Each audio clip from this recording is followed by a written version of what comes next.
सुदामा की बात बस इतनी सी है। सुदामा के विषय में लिखा गया वो परम पवित्र हैं, विप्र हैं। पत्नी के लिए लिखा गया वो भी बड़ी अच्छी हैं, लेकिन दरिद्र शब्द का प्रयोग किया गया उनके लिए, दरिद्रा। अब क्यों किया गया ये समझिए। सुदामा अयाचित वृत्ति का पालन करते हैं, जीवन में कभी किसी से कुछ मांगा नहीं। पत्नी को एक बार जब सुनाया कि द्वारिकाधीश मेरे मित्र हैं, बताओ 30-40 साल तक जिस पत्नी को कभी ये न सुनाया हो कि द्वारिकाधीश हमारे मित्र हैं।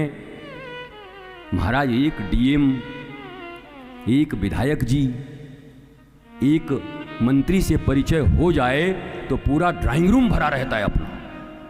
ये कैसी विप्र हैं, कैसी ब्राह्मण है ये सुदामा। हालांकि भागवत जी में नाम भी नहीं लिखा है, सुदामा नाम लिखा नहीं है, वो अन्य ग्रंथों से लिया गया। यहां तो सिर्फ इनके गुण बताए गए कि ऐसे एक, और सुदामा और कृष्ण की मित्रता के विषय में कुछ नहीं लिखा। भगवान और भक्त का संबंध कैसा होता है उस विषय में लिखा। बहुत सारी गलतफहमियां हैं हमारे जीवन में, और बहुत सारे चीजों की जो परिपाटी चल उठी उसी को हमने आगे बढ़ा दिया। लेकिन समय आया है कि अपने शास्त्रों को पूरे लाइन बाय लाइन जानना जरूरी है। एक शब्द भी इधर उधर हो जाने से अर्थ काफी बदल सकता है, और कभी कभी अनर्थ भी हो सकता है, अनर्थ ही ज्यादा हो जाता है। ऐसा एक व्यक्तित्व जो कभी अपने पत्नी तक को नहीं बताया इतनी गरीबी के बाद, जिसके घर में छत भी नहीं है,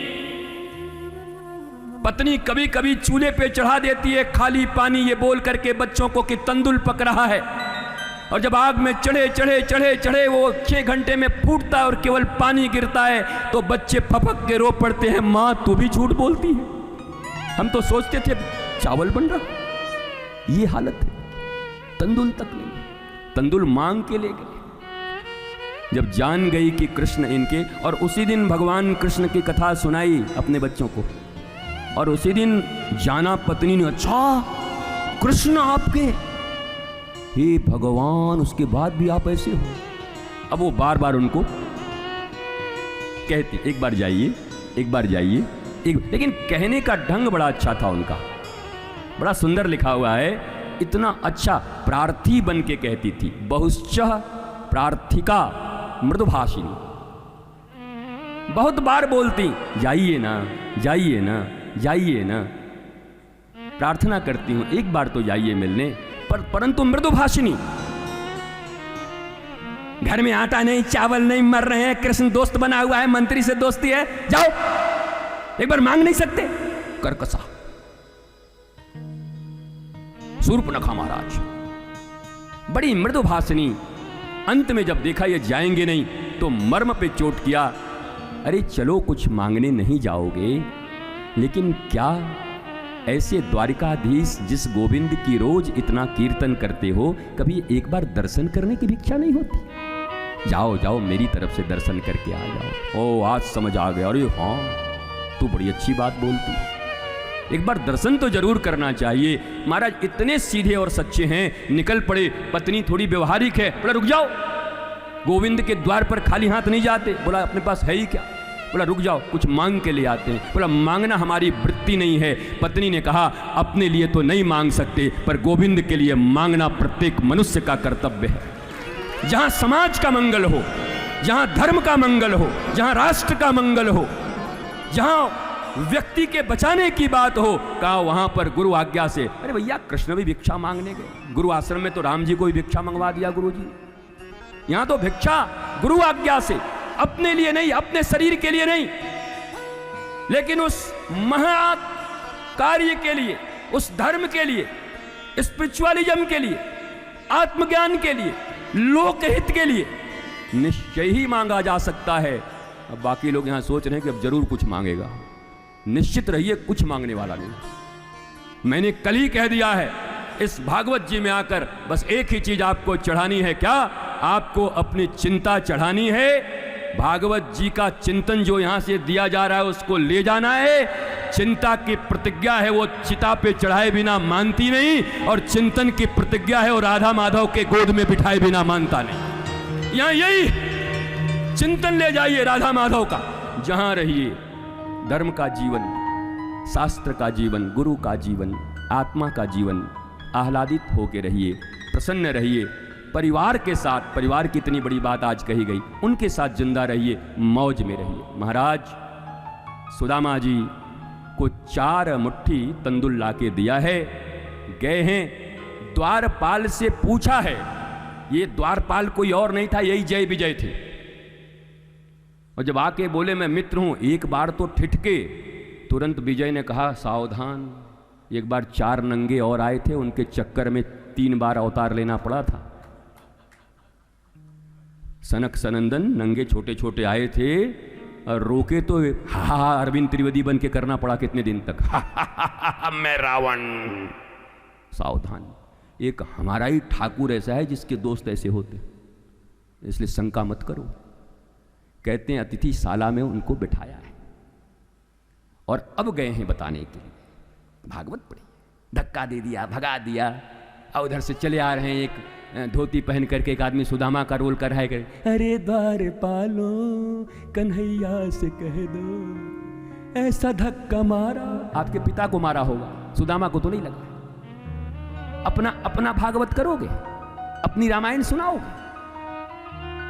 द्वारिकाधीश के द्वार पर विप्रधेनु सुर संत दुखी दरिद्र मनुष्य को धक्का मारा जाएगा? क्या ये कोई रावण का द्वार है? द्वारिकाधीश का द्वार है, भगवान का द्वार है, यहां सबको सम्मान। महाराज बार बार सुदामा जी खड़े होकर देखते, आएंगे भी कि नहीं, आएंगे भी कि नहीं, आएंगे भी कि नहीं। ठाकुर जी को जब भीतर जाकर द्वारपाल ने सुनाया है, अब ठाकुर जी व्यग्र हुए। ठाकुर जी की व्याकुलता को यहां वर्णन किया गया है। 7 देवड़ियों को अपने पीतांबर झटक कर बैठे हुए थे। ठाकुर जी का प्रसाद हो गया था, भोग हो गया था, तांबुल ग्रहण कर रहे थे सत्यभामा के द्वारा, पर्यंक पर बैठे थे। जैसे ही सुना सुदामा आया है, सुदामा नाम सुनते ही ठाकुर जी दौड़ पड़े। ये बार बार देखते थे, जाकर ठाकुर जी ने गले लगाया है, हृदय लगाया है सुदामा को, रुदन हुआ है दोनों में। वापस आए हैं, अपने सिंहासन पर बिठाया है, रानियां देख रही हैं, बताओ इनके ऐसे ऐसे भी मित्र हो जाते हैं क्या? ये भी कहना ठीक नहीं है, वो लक्ष्मी है, उनको पता नहीं है इनके कौन मित्र हैं। लीला की दृष्टि से, पर लीला को इतनी विकृत मत कीजिए कि ठाकुर जी के द्वार का जो मर्यादा है वो नष्ट हो जाए, कि ठाकुर जी के द्वार पर ऐसे बिहेव किया जाता है। तब तो फिर पूछेंगे, आज के भी राजनेता पूछ लेंगे, जब ठाकुर जी के द्वार पर धक्का दे दिया जाता है तो हमारे यहां पड़ गया तो क्या दिक्कत है?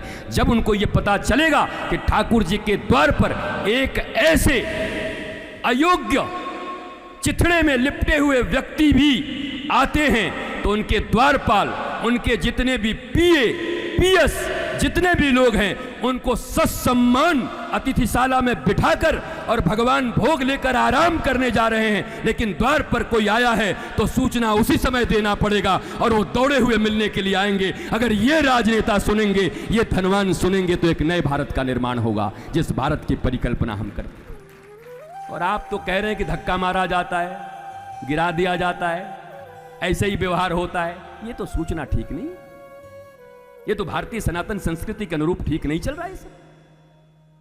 ठाकुर जी गले मिले, पर्यंक पर बिठाया, सिंहासन पर बिठाया। इसके पीछे भी एक बड़ी कथा है महाराज, जरूर सुनना चाहिए, एक शास्त्र में है, सबको जानना चाहिए। क्या हुआ? दुर्वासा जी एक बार आए सांदीपनी मुनि के आश्रम में भिक्षा लेने के लिए। उस समय कृष्ण और सुदामा वहीं रहते, और जब वहां रहते, आने के बाद उन्होंने कहा कुछ दे दो, तो सांदीपनी मुनि की पत्नी ने कहा कि आज कुछ नहीं, अभी भिक्षा मांगने गई नहीं बच्चे, कुछ नहीं। बताओ, अब ये भी एक बड़ी कमाल की बात है। सोचिए, जिस गुरु आश्रम में भगवान पढ़ता हो, ठाकुर स्वयं, पर सुचिता पवित्रता देखो उस आश्रम की कि अन्न के दाने भी नहीं है। समृद्धि की दृष्टि से कभी किसी को संत और गुरु नहीं माना जा सकता। यद्यपि संत के पास समृद्धि हो तो जलना भी नहीं चाहिए। भरद्वाज मुनि के आश्रम में भरत जी जब आए, उतने लोगों के साथ, लाखों लोगों के साथ 5 मिनट के अंदर में सारी व्यवस्था भरद्वाज मुनि ने कर दी। 5 मिनट, बड़े बड़े राजा जो व्यवस्था नहीं कर सकते, परंतु समृद्धि हो तो इतना और न हो तो इतना कि दुर्वासा जैसे ऋषि आए हैं उनको भी देने के लिए कण नहीं। चने का एक पोटली था, माँ ने बांध दिया था, कृष्ण सुदामा को भेजा था, आज वो निकल ही रहे थे। दुर्वासा ने ध्यान लगाया, बोला झूठ बोलती है, चने का पोटली तो है। हाँ, दुर्वासा भी कम है क्या मारा? दूरवा खा खा कर दिखाया। अरे बोले मैया झूठ क्यों बोल दी, पोटली तो तेरे पास था। दुर्वासा ने श्राप दे दिया, जो उस चने को खाएगा महाराज भिखारी हो जाएगा। चना रहते हुए भी और तुमने चना नहीं दिया, जो खाएगा भिखारी हो जाएगा। शास्त्र लिखता है जाते जाते सुदामा ने इस बात को सुन लिया और सुदामा और कृष्ण जब पहुंचे लकड़ी काटने के लिए, सुदामा ने कहा मेरा गोविंद इस चने को खा के भिखारी होगा। अरे मैं 1,00,000 बार भिखारी होने को तैयार हूं, पर मैं मेरे गोविंद को भिखारी नहीं होने दूंगा और चना खा। एक पक्ष ये भी, इस पक्ष को भी भारतवर्ष को जानना चाहे, समझना चाहे। क्या मित्रता है, क्या अपनत्व है, क्या गुरु भाई है। भैया इसको गुरु भाई बोलते हैं,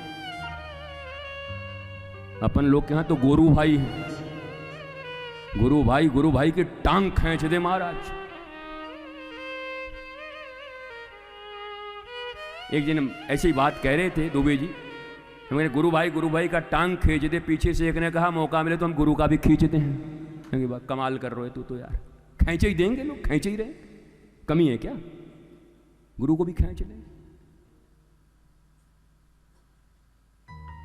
ऐसी मित्रता है ठाकुर जी। आज ठाकुर जी ने कहा सुदामा मैं भी गोविंद हूं, मैं जानता हूं तो चना क्यों खाया था। इस द्वारिका के नगरी का असली राजा तो तुझे ही होना चाहिए, इसलिए सिंहासन पर तू विराजेगा आज बैठा कर। और किसी कवि ने क्या सुंदर भाव लिखे हैं, रुक्मिणी रुक्मिणी जल्लाओ, ये बड़ी प्यारी बात है। देखी सुदामा की दीन दशा करुणा करके करुणा निधि रोए, पानी परात को हाथ दियो नहीं, नैनन के जल से पगत हुए। जमुना जल ले आओ, गंगा जल ले आओ, ताप्ती जल ले आओ, रावी जल ले आओ, नर्मदा जल ले आओ, भगवान डूब जाएंगे। भगवान कहते हैं कि मैं तो स्वयं क्षीर सागर में रहता हूं, आज तक क्षीर सागर मुझे न डुबा पाया, मुझे ये सब जल कोई नहीं डुबा सकता। पर इतना बात पक्का है, अगर मेरे प्रेम में तुम्हारे आंखों में आंसू के एक बूंद भी निकल गए तो उसमें मैं क्षीर सागर सहित डूब जाऊंगा। भगवान शंकर कहते हैं मैं कैलाश सहित डूब जाऊंगा। कुछ अपना दो, गंगा जी तो बही रही हैं, चढ़ाओ, पर कुछ अपना भी हो। इतने मैकेनिज्म मशीन की तरह गंगा जल मत चढ़ाओ। हर हर गंगे, हर हर गंगे, हर गंगे, जमने जमने जमने, भीतर कोई भाव ही नहीं। ऐसा लगा गंगा से भूखे हुए हैं ठाकुर जी। गंगा ठाकुर जी के चरण से निकली हुई है, मुरारी चरण चिता, मुरारी के चरण से निकली निश्चितता है। शंकर जी के खोपड़ी से निकले, उन्हीं के खोपड़ी पे डाले जा रहे हैं। कुछ अपना भी दो। वो क्या है? हमारा भाव। पत्रम पुष्पम फलम तोयम हृदय से भावग्राही जनार्दन। सुन दुर्योधन, मेरा नाम कृष्ण है, न मैं अभाव में खाता हूं न किसी के प्रभाव में खाता हूं।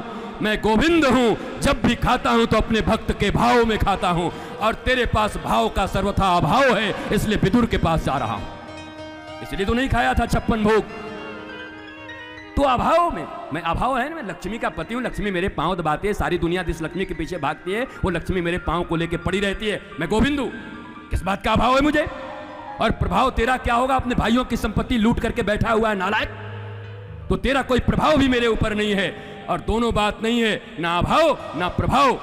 गोविंद सदा खाते हैं भक्तों के भाव में। जा रहा हूं विदुरानी के केले के छिलके खाने, और चले गए। तो कुछ अपना दो, कुछ भाव दो, कुछ ठाकुर को अपनी भावांजलि दो, आंखों के अश्रु दो। नैनम गलत अश्रुधारया, चैतन्य महाप्रभु कह रहे हैं, नैनम गलत अश्रुधारया, गलत अश्रुधार, निरंतर अश्रुपात होता है। सुदामा जी जब जाने लगे तो ये बात सत्य है कि भगवान ने जो रेशमी वस्त्र पहनाए थे और जो पादुका दिया था उसे मांग लिया। बोला इसे खोल दो। अपनी धोती पहन के जा रहे हैं। लोग कहते हैं कि सुदामा के मन में आया कि अरे भाई लेन देन में बड़ा कमजोर है। भैया श्लोक तो पढ़िए। सुदामा क्या लिखते हैं? कहते हैं, वाह गोविंद वाह, कैसी कृपा की है। किसी निर्धन को अचानक धन मिल जाए तो सबसे पहले वो भगवान को ही भूल जाता है। और तुम जानते हो कि मैं सदा तुमको याद करता हूँ। अगर तुमने धन दे दिया होता, मेरी स्मृति न बिगड़ जाए, इसके लिए तुमने मुझे धन नहीं दिया है। तुम्हें बारंबार प्रणाम करता हूँ। तुमने हृदय लगाया, ये कम है। और हम क्या कहते हैं? सुदामा जी बोले कुछ दिया नहीं। अरे सुदामा क्या मांगने गए थे? देंगे। हाँ, ये बात जरूर है, जब द्वारिका में बाहर निकले अपनी फटी हुई धोती पहन करके, सारी द्वारिका उमड़ गई। सारे द्वारिका के लोग देखने लगे। बड़े बड़े संत आए, बड़े बड़े महात्मा आए। भैया एक फटी हुई लंगोटी पहन के आते थे और रथों के रथों सामान लेकर के जाते थे। वाह वाह वाह रे अलबेला महात्मा, जो फटी धोती पहन के आया था वही फटी धोती पहन के जा रहा है। जय हो संत की, जय हो महंत की, जय हो सुदामा तेरी जय हो। सुदामा रोने लगे, वाह भगवान वाह, अगर एक धोती भी दे दिया होता तो आज ये प्रतिष्ठा कहाँ से मिलती। भगवान जब देते हैं तो बिना प्रदर्शन के देते हैं। और हम भागवत पर 500 का नोट भी चढ़ाएंगे तो महाराज और भागवत दोनों के मुंह में घुसा के ऐसे से, कई बार तो मेरे मुंह में डाल देते हैं। बोले रहने दे भैया, तू उधर ही डाल, ऐसे ऐसे कर। एक ने डार दियो, भीड़ में कोई देखा नहीं, फिर आया धम धम धम, बोला 2000 का नोट डाला, वो देखे नहीं, फिर निकाला। मैंने मुंह ऐसे कर डाल दी, खा के मैं भी बन जाऊं। भगवान जब देते हैं तो कहते झोलियां भर जाती है पर दिखाई नहीं पड़ता। और हम ठाकुर को ऊपर भी चढ़ाते हैं तो उनकी धोती खींच के प्रतिष्ठा लेके, गुरु को भी देते हैं तो प्रतिष्ठा खींच के, धोती खींच के देते हैं। ये देने की परंपरा है सनातन शास्त्र, सनातन धर्म में, भारतीय परंपरा में। दाहिना हाथ दे, बाएं को पता न चले। वास्तव में हुआ तो ऐसे हमारे देश में।